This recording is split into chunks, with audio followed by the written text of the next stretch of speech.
नमस्ते everyone, Monika astrology में आपका बहुत-बहुत स्वागत है। आज हम चर्चा करने जा रहे हैं मिथुन लग्न के राशिफल की और फ़रवरी महीने में किस प्रकार की परिस्थितियाँ और कैसे हमें पूरे ही महीने को प्लान करना है, ये हम आज जानने की कोशिश करेंगे। सबसे पहले बात करते हैं ग्रह गोचर की। सूर्य का भ्रमण 13 तारीख को कुंभ राशि में होगा। शुक्र जो है वो 15 तारीख को मीन राशि में प्रवेश करेंगे। बुध जो है वो 7 तारीख से लेकर 27 तारीख तक मकर राशि के अंदर रहेंगे, यानी कि 6 तारीख तक बुध का जो भ्रमण होगा वो धनु राशि में रहेगा। तो इस प्रकार से ग्रह गोचर है। बाकी कोई भी भ्रमण मतलब कोई भी बदलाव नहीं है, अभी कोई भी परिवर्तन नहीं है दूसरे। देखिए, सबसे पहले बात करते हैं हम आपके लग्न की।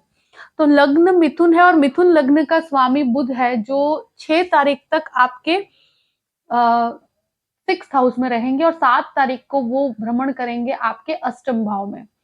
देखिए, ये ऐसी स्थिति है कि जहां पर लग्न के ऊपर सबसे पहले देखा जाए तो लग्न के ऊपर खुद लग्नेश देख रहे हैं, यानी कि बुध की दृष्टि इनिशियल 7 दिनों तक रहेगी।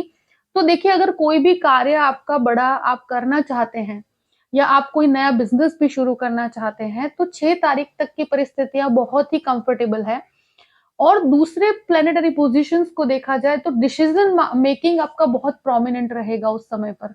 मगर जैसे आपके लग्नेश का अष्टम भाव में जाना, भले सूर्य के साथ 13 तारीख तक युति रहेगी, मगर मुझे ऐसा लगता है कि अष्टम में जाने पर आपके डिसीजंस जो होंगे वहां कॉम्प्रोमाइजिंग अप्रोच रहेगा। अगर कोई जॉब है या इंटरव्यू भी है तो वहां पर आपको कुछ कॉम्प्रोमाइजेस करके आगे बढ़ना पड़ेगा।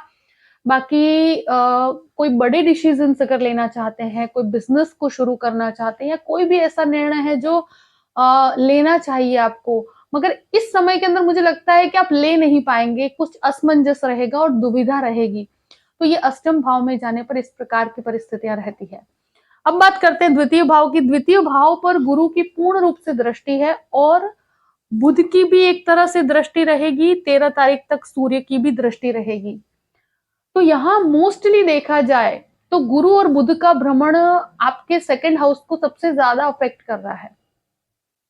गुरु की वजह से आप एक स्टेबल कहते हैं ना कि फैमिली के अंदर या आपकी वाणी के अंदर एक स्टेबिलिटी रहेगी और वाणी से आप बहुत कुछ अर्जित भी कर पाएंगे।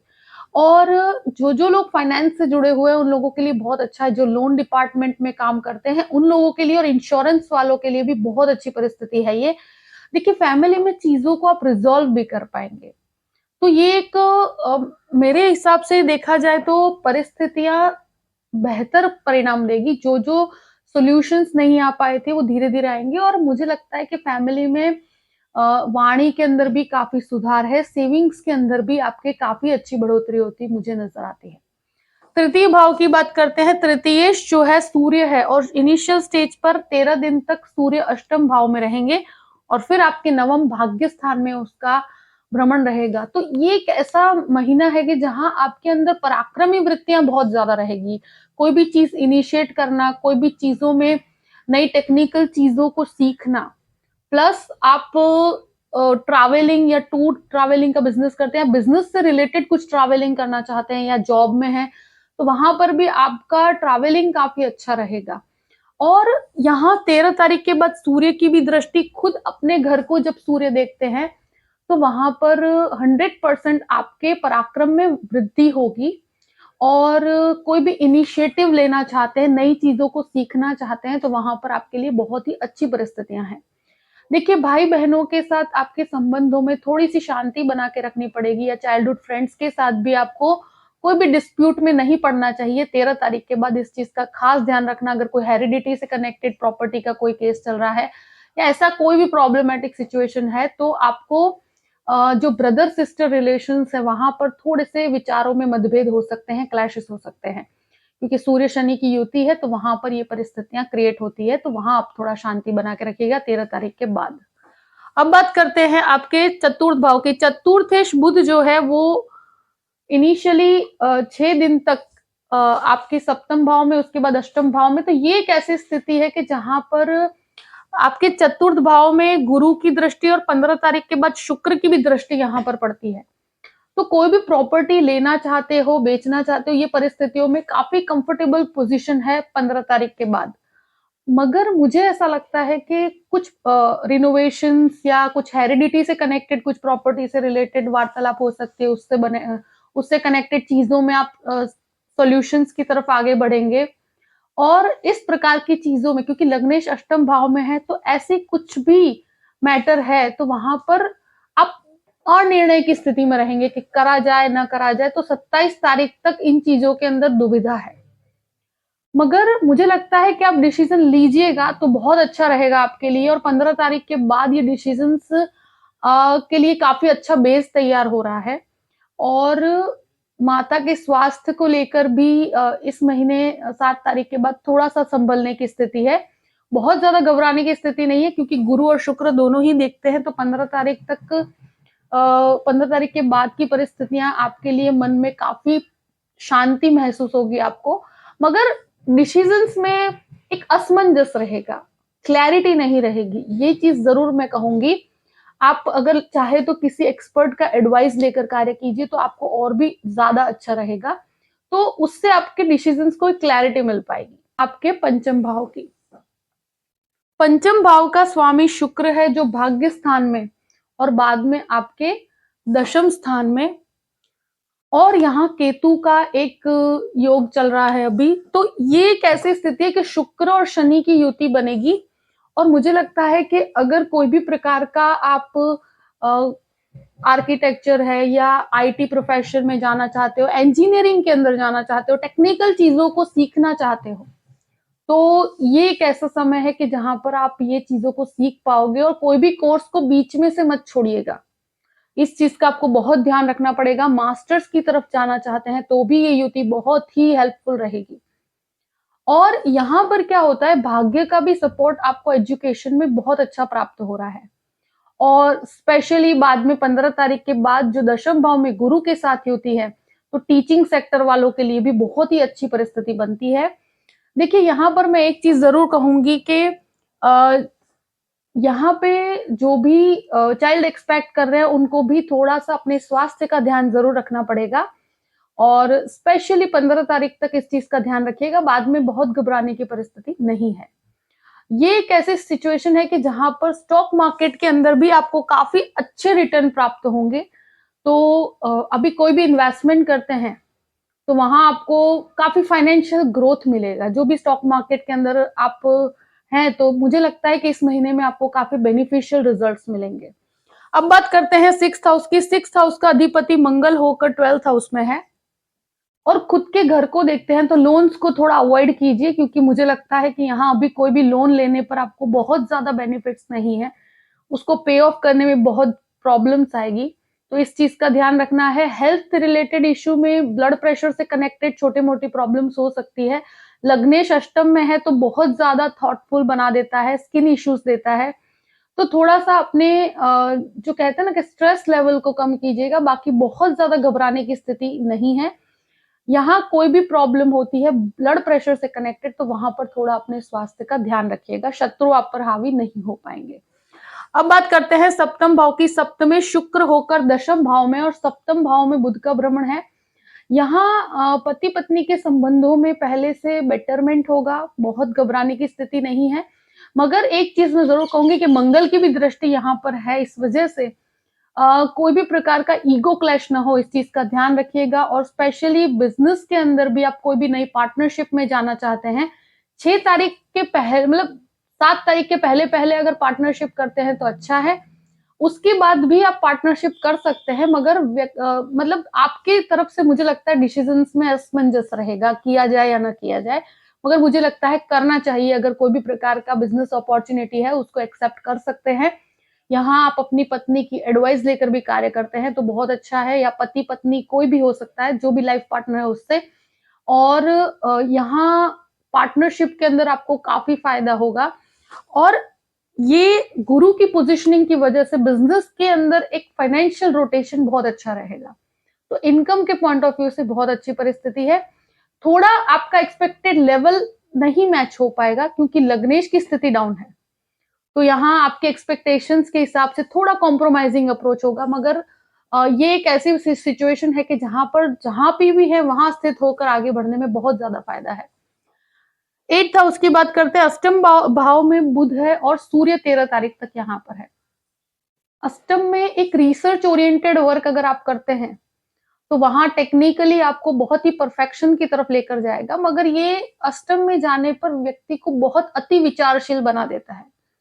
और मुझे लगता है कि इस पूरे ही महीने आपको अपने मन के ऊपर बहुत सारे थॉट्स आने से परेशानी हो सकती है। बाकी कोई प्रॉब्लमैटिक सिचुएशन नहीं है, मगर ओवर थिंकिंग और एंग्जाइटी का प्रॉब्लम रहेगा। तो इस चीज से रिलेटेड आपको बहुत ज्यादा सोचने से बचना चाहिए। हो सके उतना प्राणायाम या मेडिटेशन कीजिए, तो आपको रिजल्ट्स अच्छे मिलेंगे, उससे आपके मन को काफी पीस मिलेगा। बाकी इसके अंदर नेगेटिविटी कुछ भी नहीं है, बट थोड़ा यहाँ रिसर्च ओरिएंटेड चीजों में आपको काफी अच्छे फायदे होंगे अगर इस महीने की बात की जाए तो। नवम भाव की बात करते हैं। नवम भाव में शनि, शुक्र और सूर्य की युति है, और शनि यहाँ खुद के घर में है, साथ में शुक्र के साथ है, जो आपका पंचमेश भी है और आपके 12वें घर का स्वामी भी है। तो विदेश से कनेक्टेड हर कार्य में सफलता, जो स्टूडेंट्स हायर एजुकेशन के लिए बाहर जाना चाहते हैं, आईटी के लिए या कोई भी टेक्निकल कोर्स के लिए बाहर जाना चाहते हैं, लॉ प्रोफेशन में है तो भी बहुत अच्छा है, मास्टर्स के लिए बहुत अच्छा समय है आपके लिए। और पिता के साथ थोड़े संबंधों में मुझे लगता है क्लैशेस हो सकते हैं वहां 13 तारीख के बाद, तो वहां थोड़े विचारों में मतभेद रहेगा, तो थोड़ा शांति से चीजों को डील कीजिएगा। भाग्य का सपोर्ट आपको कह सकते हैं 70% तक आपको सपोर्ट प्राप्त है। 30% आपको थोड़ा सा लग्नेश वीक होने की वजह से लगेगा कि जो रिजल्ट एक्सपेक्टेड है वो मिल नहीं रहा, मगर मुझे लगता है कि भाग्य पूर्ण रूप से सपोर्ट कर रहा है। और शुरू के 15 दिन शुक्र शनि की युति और 15 दिन के बाद यहाँ सूर्य और शनि की युति रहेगी। तो सूर्य शनि की युति की वजह से आपको यही चीज का ध्यान रखना है कि पिता के स्वास्थ्य के ऊपर भी आपको थोड़ा सा ध्यान रखने की जरूरत है। बाकी बहुत डरने की बात नहीं है, मगर 13 तारीख के बाद थोड़ा सा जो भी प्रॉब्लमैटिक सिचुएशन आती है, विचारों में भी कुछ मतभेद होते हैं, तो चीजों को शांति से डील कीजिएगा। अब बात करते हैं 10th हाउस की। 10th हाउस में गुरु है और 15 तारीख के बाद शुक्र भी आएंगे, जो एक बहुत ही बेनिफिशियल पोजीशन है। और मुझे लगता है कि यहाँ पर आपका पंचमेश और 12th हाउस का लॉर्ड है, तो विदेश से कनेक्टेड जो भी इन्वेस्टमेंट्स है उसमें काफी अच्छा फायदा होगा आपको। और एक कहते हैं ना कि जो टीचिंग सेक्टर में है उनके लिए बहुत ही एक्स्ट्रा ऑर्डिनरी परिस्थिति है ये, जहां पर गुरु भी उच्च के हैं और शुक्र भी बहुत अच्छी पोजिशनिंग में है ये। तो यहाँ आपको कोई भी प्रमोशन एक्सपेक्टेड है तो 15 तारीख के बाद वो मिल सकता है। और कोई भी कार्य अगर आप स्पेशली स्टॉक मार्केट में है तो उसमें आपको काफी अच्छा फायदा होगा। और आप फॉरेन इन्वेस्टमेंट्स में भी इंटरेस्टेड है तो वहां पर भी आपको बहुत अच्छा फायदा होगा। और मल्टीनेशनल कंपनी में काम करते हैं तो भी आपको काफी अच्छा फायदा होगा। तो जो भी एडमिनिस्ट्रेशन के अंदर जॉब करना चाहते हैं या इस प्रकार की कोई इच्छा आप रखते हैं, तो 15 तारीख के बाद की परिस्थिति बहुत ही एक्स्ट्रा ऑर्डिनरी है। और मैं एक ही चीज कहूंगी कि सुपीरियर्स के साथ आपको 13 तारीख के बाद जो भी आप बातचीत करते हैं वहां पर थोड़ा सा चीजों को पीसफुली हैंडल कीजिएगा, तो आपको ये गुरु शुक्र का लाभ बहुत ही अच्छा प्राप्त होगा। अब बात करते हैं आपके 11वें स्थान की। 11वें स्थान का अधिपति 12th हाउस में है। मेडिसिन वालों के लिए बहुत अच्छी परिस्थिति है ये। और 11वें स्थान में राहु का रिजल्ट बहुत अच्छा मिलता है। मंगल की परिस्थिति 12th हाउस में होने की वजह से मैं कहूं कि यहाँ आपका सर्कल काफी अच्छा बन पाएगा, मगर जो कहते हैं ना खर्चों को थोड़ा प्लान करके चलिएगा। यहाँ अनएक्सपेक्टेड कुछ खर्चे आपके ऊपर आ सकते हैं, तो हो सके वहां तक कोई भी कंस्ट्रक्शन में या किसी चीज में भी आपका एक्सपेंस होता है तो वहां पर थोड़ा आप कैलकुलेट होकर आगे बढ़िएगा। बाकी जो लोग मेडिसिन की कंपनी में काम करते हैं या मेडिसिन से रिलेटेड काम करते हैं और टेक्निकल चीजों से जुड़े हुए हैं उनके लिए बहुत अच्छा है। लीगल यानी लॉ से कनेक्टेड चीजों में जो भी लोग इन्वॉल्व है उनको भी काफी फायदा है। 12th हाउस की बात करते हैं। 12वें घर का अधिपति शुक्र होकर भाग्य स्थान में, उसके बाद दशम स्थान में मंगल यहाँ पर है। तो देखिए एक ऐसी स्थिति है कि जहां पर मैं यही कहूंगी कि खर्चों के ऊपर नियंत्रण गुरु के द्वारा 15 तारीख के बाद आ जाएगा, मगर तो भी आप प्लान करके चलिएगा। कोई भी कंस्ट्रक्शन रिलेटेड आप एक्सपेंसेस करते हैं तो यहाँ मंगल की स्थिति ऐसी बनती है कि कोई भी कोर्ट केस है या ऐसी कोई भी प्रॉब्लमेटिक सिचुएशन है, तो वहां अपनी वाणी के ऊपर बहुत संयम रखना पड़ेगा।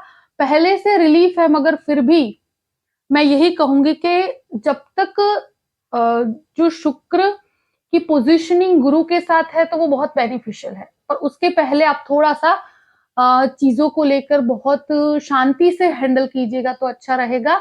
बाकी फॉरेन से रिलेटेड जो भी कार्य आपके अटक रहे हैं वहां पर आपको पूर्ण रूप से संपन्नता प्राप्त होगी, तो वहां कोई घबराने की स्थिति नहीं है। गुरु की पोजीशनिंग बहुत अच्छी है। जो लोग बाहर जाना चाहते हैं, या मुझे लगता है ट्रैवलिंग के लिए ये महीना बहुत अच्छा है। अगर आप कोई भी यात्राएं करना चाहते हैं, बाहर जाना चाहते हैं, इस प्रकार की कोई भी चीजें अगर आप इंटरेस्टेड है, और आपके कार्य में भी आपको काफी ट्रैवल करना पड़ेगा, तो ये एक महीना ऐसा है कि उसके लिए बहुत अच्छा है।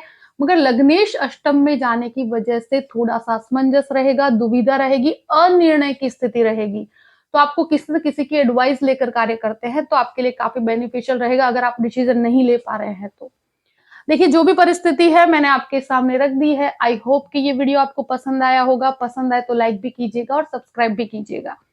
अगर आप मुझसे कंसल्टेशन लेना चाहते हैं तो डिस्क्रिप्शन बॉक्स में मैंने अपना ईमेल आईडी दिया हुआ है, astrologymonica@gmail.com। आप उस पर मेल कर सकते हैं। मैं आपको पूरी ही जानकारी प्रदान करूंगी कि कैसे मुझसे कांटेक्ट किया जाए और कैसे मुझसे कंसल्टेशन लिया जाए। अपनी परिस्थितियों को ध्यान में रखते हुए अपने पूरे ही महीने को प्लान कीजिए और हमेशा खुश रहिए। Thank you so much. जय श्री कृष्ण।